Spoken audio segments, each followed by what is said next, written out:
Many congratulations, Mauli. Thank you, Sonali. Welcome. Truly a pleasure being in your office, and many congratulations on being the most admired marketer on the Brand Equity Reckoner. No mean feat, really. Indeed, it's a real pride moment for us. I mean, we always knew we were a good marketing system, but to be acknowledged as being the best is always a matter of pride for all of us in the company here. What was really different that you actually, put forth in, let's say, 2015, 2016? I think being the number one marketeer is something which I think happens over time, and we have been a good marketeer for a long time. Sure. I think there are three things we do well. Firstly, we have great brands. I mean, these brands that we have make us good marketeers. Sure. Yeah. The second thing is we have a fantastic marketing ecosystem, as I call it. Marketing doesn't happen only in the company. It happens with the ecosystem. Okay. There are advertising agencies, there are research agencies, there are film producers, there are media partners. We have a fantastic marketing ecosystem. Built over the years. Built over the years. And Mondelez has worked very hard to build a great ecosystem. Sure. And third is we have a great marketing culture. Okay. Yeah. And our marketing culture is actually one of the biggest discriminating variables on why Mondelez India is good. Mm-hmm. It's easy to be a marketeer doing a lot of rigor. Sure. It's easy to be a marketeer taking a lot of risk. But the real good marketers are those who can do both. Tell me, Mauli, there's been a lot of changes with Mondelez in terms of, the merger, the change from Cadbury's to Mondelez. Give me your sense, and you're an old hand here. Give me your sense of what has been the impact, for the India unit. Our focus most times is not on what has changed, but what do we need to do going ahead. And that's something, what's really kept us going has been thinking ahead. So, for example, when the merger happened 4-5 years back, a lot of our focus came on stuff like Oreo and Tang. Sure. In recent times, Mondelez is focusing on how do we really bring big global platforms into every market? How do we take the principles of what succeeded elsewhere? Right. But how do we customize it to our market and make it win? Interesting. Yeah. So if I were to talk through Bubbly, for example, we took the concept from across the world. So the concept of aerated chocolate, the bubbled product and the mold was taken. Sure. But some of the value addition that happened in India was the branding. We decided we will do it under silk. And then leveraging our cold chain and visi-cooler capability in the store to sell. Okay. So that fusion of global and what we do local is again some of the stuff we are focusing on nowadays. But tell me, Mauli, how do you decide which product you should actually bring into the Indian market? Because you have a feeling that this will get traction versus another one. Yeah. I mean, actually, instead of coming world product in, we often think what is required for India, right? Okay. There are different strategies to the market development. Now, one of the strategies is, let's say, premiumization. And we have decided that one of the big strategies of market development is premiumization. Absolutely. So once we have that frame clear, then we are saying what of the global offerings are going to help us execute that strategy of premiumization. So Mauli, if you can, just enlighten me on, let's say, the premiumization theme, which is very, big in Mondelez, and I want to talk specifically about chocolates because there the effort has been tremendous. When you talk about premiumization, let's talk about the middle level, where you have loyal consumers. Do you think with the premiumization effort, your middle consumers have also upgraded to your premium offerings, or is it that the premium offerings cater to a completely new niche, new segment, new SEC, so to speak? To answer that question, I have to give you a holistic context of the category development. To develop the chocolate category, we set ourselves 4 tasks. The first task is penetration. To say how do we bring new consumers into the category. Right. The second task is frequency. The third is uptrade, which is somebody is having it once a month, 5 rupees. Yeah. If you can get them to have it once a month, 10 rupees, it's a trading up of the price point. And then the fourth is premiumization, which is fundamentally new offerings at a much higher level. Yeah. So we activate all 4 at the same time. So on the one hand, if silk is trying to drive premiumization, on the other hand, shorts or perch is actually trying to penetrate and bring consumers. Yeah. So to us, this is a continuous chain. We treat it like a chain. To say some consumers are going from here to here, some consumers are coming from here to here. But if you have to, give me a sense of the scope forward in terms of penetration, if you could give me a sense of, the chocolate category in India. I mean, the scope is extraordinary. And if I were to give you per capita consumptions, India per capita consumption is 100 grams per person per year. Oh God, okay. Which is roughly 8 grams per person per month. Sure, right? sure. In the developed world, it is 10 kilograms per person per year. So the per capita opportunity is simply incredible. India is still a market waiting to happen. Should I walk you down to the marketing floor? That would be lovely. That would be lovely. Let's Come. go. Let's go and meet the marketeers.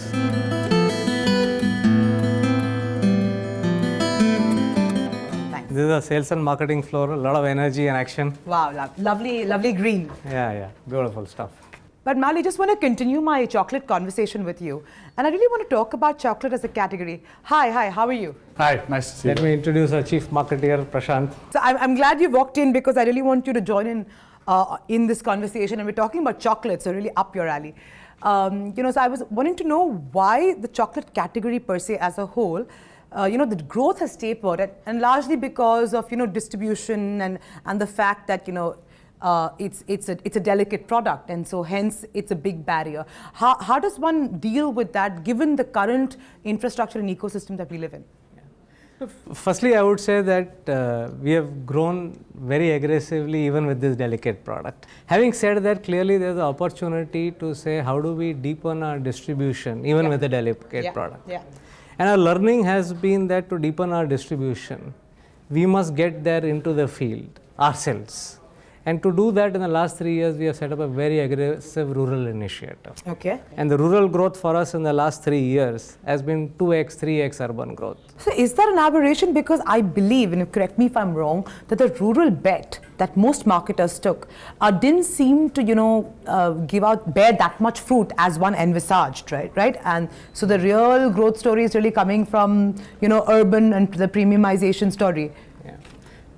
I think actually both stories are bearing out for us. We've started off with a very low penetration in rural. Okay. So rural is still going to give us plenty of growth for the next few years because our base is very different from the base of other FMCG companies which are far better penetrated. Sure. That's why you're probably seeing the difference in results that we see versus the rest. Right. If you can give me a sense of, properties or rather events that Mondelez has created around chocolate consumption. For instance, Diwali has been established now as a chocolate consumption period or phase, right? And that transition was made beautifully from not just sweets but also chocolates as an alternative. What are the other properties you've built or are looking to build as definite consumption moments? Sure. So I think if you look at Indian festivals, we've taken Diwali and then Rakhi. And I think there was a nice quote from a consumer that says, I know Rakhi is around the corner when Cadbury ads start off. So that's how much we own the occasion, more than any other traditional solution. We've also taken some very cutting edge modern kind of days, which is Valentine's being one. And I think Friendship Day, which is really at the core of what a brand like CDM stands for. Sure. We activated Eid in a few places last year. That went off well. So, that's the kind of stuff that we're doing, and we're always seeing good results. So I think it speaks for the power of our brands when we do that. Give me a sense of your, your investment mix or your in terms of your media spends and really I'm talking about digital and traditional and where that leaning is going. While I will not give you a specific answer, I can tell you that it's tipping every day towards digital. Mali, I'd like to bring you in on this one. This digital spends and this whole pressure to do digital. Do you actually see at this point, maybe going forward we might see things pan out differently, but at this point, do you see it, justifying the kind of mind space it takes within, with marketers and of course the kind of monies that are being plowed into the system? I think traditional marketing organizations, our organization structures are structured for a few people being able to manage big activity. So a mega brand like Cadbury Dairy Milk will have 2 people, right? It doesn't have 20 people. Got it. Yeah, and 2 people can manage extraordinary throughput of activity. Because in traditional media, it is possible to do so. Got it. You do one activity, you can throughput for 6 months.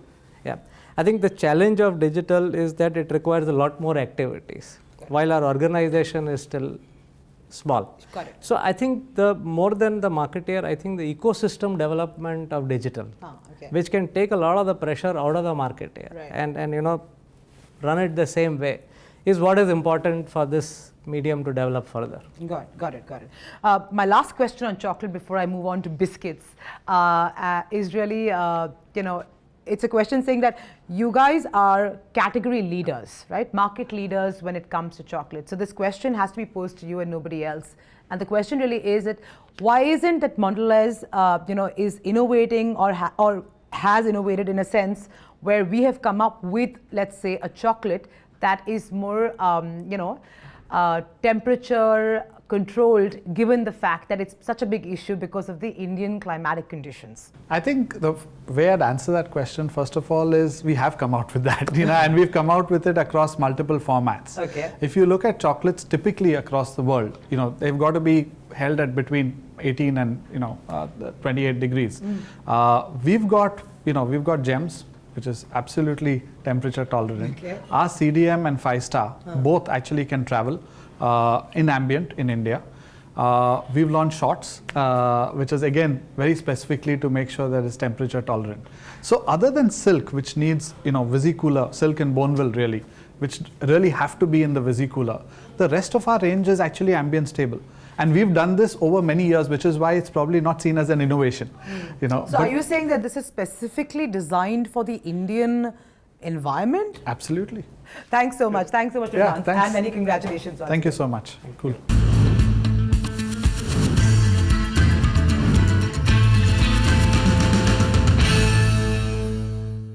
Let's move on to biscuits, Mauli. And I want to talk to you about Oreo first, your entry in 2011.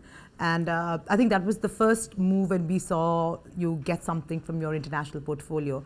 Oreo has done well, but Oreo is of course focused on the premium segment, right? Of course, I believe that in the biscuits category, right, the only segment that actually is showing a lot of potential is the premium segment. I don't think the mass segment is doing too well. So, and you decided to launch Bonvita biscuits this year, a couple of weeks ago. Why did you take so long to launch, let's say a cookie from the Mondelez stable? And I also want to then focus on this very interesting strategy for Bonvita biscuits, which is really, the 6 a.m. to 11 a.m. kind of space that you're looking to tap. The Indian marketplace is a very tough marketplace, and it takes a long time to create consumer penetration and it takes a long time to create distribution. The easiest thing a company can do is launch. Sure. The more difficult thing a company can do is sustain launches. We need new brands to take time to penetrate, to get investment, to get distribution. Okay. And that was our philosophy on Oreo.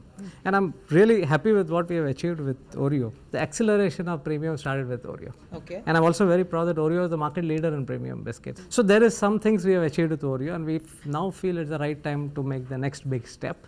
And it's indeed a big step for us. Sure. Bonvita biscuits is a mega step. Half the biscuit consumption in India is in the first half of the morning. Okay. Right? It's as simple as that. Okay. So Bonvita biscuit plays to the belly of the market. Okay. Two, we bring a tremendous advantage of brand Bonvita, which is awareness, trust, relevance, but also most importantly, suitability to the morning occasion. So it is not just a slap-on brand. It is to say there is high synergy between Bonvita brand and the morning occasion. Because a lot of the beverages also had in the morning. Sure. So to me, it just represents a phenomenal opportunity which we will go after. But tell me in terms of a concept and how you will actually market this, right? Yeah. When you go to market. How will you position this? Will you say this is post-breakfast, before lunch kind of consumption? Because that itself needs some kind of, concept marketing to get into consumer psyche, saying this is when you should be having Bonvita biscuits and this is the reason. So how are you looking to do that? Actually, there's already a lot of biscuit consumption in the morning. As I said, over 40%. What kind of cookies? Or all kinds of biscuits. Okay. 40% of all biscuits consumed in India is consumed before 10 a.m. So there's already a lot of biscuit consumption. So we are not trying to create the occasion. All we are saying is that we are the best biscuit that you can have in that occasion. Now, why Bonvita biscuits? Why did you go with, that extension? We saw that the morning occasion, there's already tremendous equity that Bonvita has in the morning occasion. Okay. Yeah. Okay. So fundamentally, that fit is really how we decided that Bonvita is the right brand. Okay, but tell me, why did you think that it was important to create Bonvita biscuits as opposed to why not just get in something from your international portfolio, because you have that advantage? Yeah. And again, I don't see these things as either or. So, I mean, the first launch we did was Oreo, which was great, bringing the biggest brand that Mondelez has. And Sure. Oreo is the world's largest biscuit brand, not for Mondelez, but for any company. And we bought that in. Genuinely, as we were looking at the next opportunity, we genuinely felt that creating something for India seemed to be the bigger opportunity. And we went there. And I don't think we are pedantic about this or that. I mean, we go where we think is the bigger opportunity. Are you going to be slow in terms of entering the biscuit category with a lot of products, which is, I believe, your mantra, or are you going to now, accelerate your presence in the biscuit category? I think we will do both, which Okay. is we will be slow in entering with the next brand, but we will accelerate with our current brands. A lot of analysts, right, who track Mondelez, seem to wonder why you haven't brought in more international brands, because you have it. Why not introduce? Is it that India is not ready for those brands? Do you think this is not the right time? Maybe the market needs to mature a little bit. I mean, I wouldn't put it that way. Okay. I would really say that our timing was a lot more deliberate, to say we need to take time to establish Oreo first. Okay. And we don't want to kind of get ahead of ourselves in that space. Okay. And two, genuinely, we think the biggest opportunity at this point of time is Bonvita biscuit. Okay. And that's the second one we are going after. But both of them will still play in the premium category. Premium by price, Yeah. but our belief is that Bonvita biscuit, by virtue of the occasion it accesses, starts to really talk to the belly of the market in a very mainstream way. And then there are two things about premium. One is premium as in price per kilo. Yeah. But I think what we have done very well in recent times is also getting the right price points. And in both our brands, we now have a 10 rupee SKU. Yeah. And even in Oreo, we started doing that about 12, 18 months back. And the distribution of Oreo exploded with the 10 rupee SKU. But how is the Indian very, very price conscious consumer taking to your premium pricing compared to, let's say, all your competitors, right? Because they're far cheaper. So how is that pricing strategy worked out for you? And do you see that as a challenge going forward as well? I mean, we have demonstrated that with Silk first. I mean, when we did Silk, we were selling Cadbury Dairy Milk. 90% of what we sold in Dairy Milk was at 5 rupees and 10 rupees. Sure. Yeah. And we launched Silk Yeah. at 50 rupees and 110 rupees. Sure. True. And we took a huge portion of the market up. So I think premiumization is not a consumer challenge. It's a marketer challenge. Of course. To say, can you put a value proposition which compels the consumers to trade up? I think the biscuits category has not been great in truly putting premium value propositions. Just putting higher priced products doesn't premiumize. Okay. Yeah, we have to put value propositions on the ground. Another question that I wanted to ask you was on your southern presence. And here I'm really talking about the malt. Malt beverages. Yeah, Okay. right? So, because I know in terms of yours is a brown, your competition is white, and so on and so forth. But even then, I think the presence in the south is lesser and your stronghold is lesser compared to, let's say, rest of India. Yeah. So what are you doing to get your foothold there? When we look at malted beverages and Bonvita, our current strategy is very much to say we have strong market leadership position in North and West. The North and West markets are also relatively underdeveloped compared to the South and East markets. Okay. And if you take the last 5 years, the category growth of North and West is actually much higher than the category growth of South and East. Okay. So we actually believe that we are well placed in the sense that we have a leadership position in the faster growing part of the country. Okay. Yeah, and our focus is really to say how do we grow the category in the North and West. Undoubtedly tremendous effort in terms of your communication campaign when it comes to malted beverages. However, would you be in agreement that the malted beverage segment per se, and here I'm talking about both white and brown, is a stagnant segment?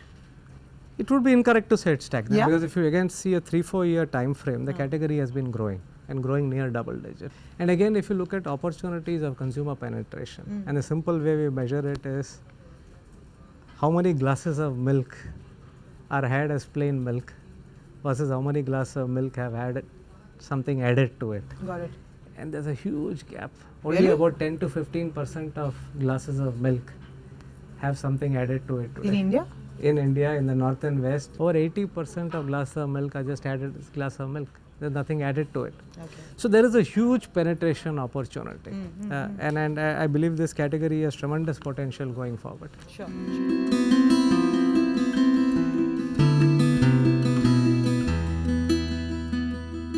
Really interested in discussing your Sri City plant, right? Largest Asia, plant manufacturing facility for chocolate. For chocolate. Yeah, I mean, genuinely delighted with Sri City. I mean, it is a great moment. We, as a company, we have a 65, 70-year history in this country, and I do believe Sri City is one of the most important milestone moments in our history. Yeah. Just some simple salient facts. We're going to produce 60,000 tons of chocolate. In end state, it will be a 250,000 ton factory, multi-category, multi-brand. Okay. So it will be truly one of the largest food plants. But what was the trigger? The trigger is just the volume opportunity of India. Fundamentally, as I said, in the last 10 years, we took 30 grams to 100 grams. Okay.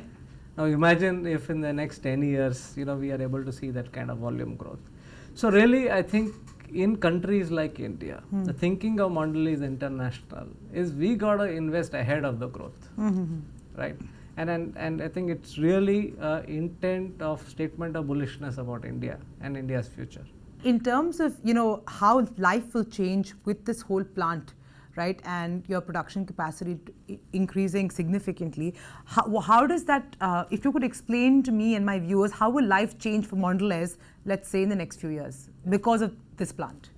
I think I keep joking with the sales and the marketing guys to say life will now change because we have to sell more. Sure, yeah. That is the single biggest fact. I mean, the company has made a statement of intent to say we believe in India's growth. Okay, yeah. And I think we as an India system have to stand up and deliver to that India growth. And we are super confident of doing that. The other aspect of change for us is a little bit geographic and logistical. So we had a lot of our manufacturing concentrated in the north and parts of west. Right. South was a very big market for us, but we didn't have enough manufacturing in the south. So that is the other big change, and I think it does bring tremendous efficiency in a logistic sense. And the third area of change is just the plant. I mean, it is, in the words of Daniel Myers, our global head of supply chain, it's one of the best technology, best work process plant. Mauli, as as MD and CEO of Mondelez, there must be a few challenges that you face that give you sleepless nights. What are those challenges that you face and you hope to overcome, let's say in the years to come? For us, fortunately, many of the challenges are positive challenges, right? Part of it is to say how do we grow our markets, and in many of our businesses it's about how do we create category growth. Sure. And fundamentally that is something which we spend one hell of a lot of time thinking about. I think the second challenge is really a fairly dynamic channel situation and emergence of new channels like e-commerce, and what is the impact of those channels going to be on shopping behaviors and our categories. Sure. And how do we kind of stay ahead of the curve? Yeah. And my last question to you, and my last question to the most admired marketer of 2015-2016 is really, what is the vision you have for Mondelez if you look at a 3 or a 5 year time frame? India, and I think Mondelez India has a great vision. Our vision is creating delicious moments of joy. Yeah. And I think it's a very inspiring vision, because the beauty of our products is that our products create joy for consumers. We want to be representing excellence in FMCG, and that's something that really motivates us and builds a degree of pride. And that's something I do want to kind of build on and sustain. And the other one is just being growth role models and really saying that, Mondelez India represents the best of growth that is possible. On that note, Mauli, thank you so much for taking time out. Thank you so much for hosting me in your office. It's been an absolute pleasure, Sonali. Thank you for the award. We're really proud about getting this award and look forward to more conversations.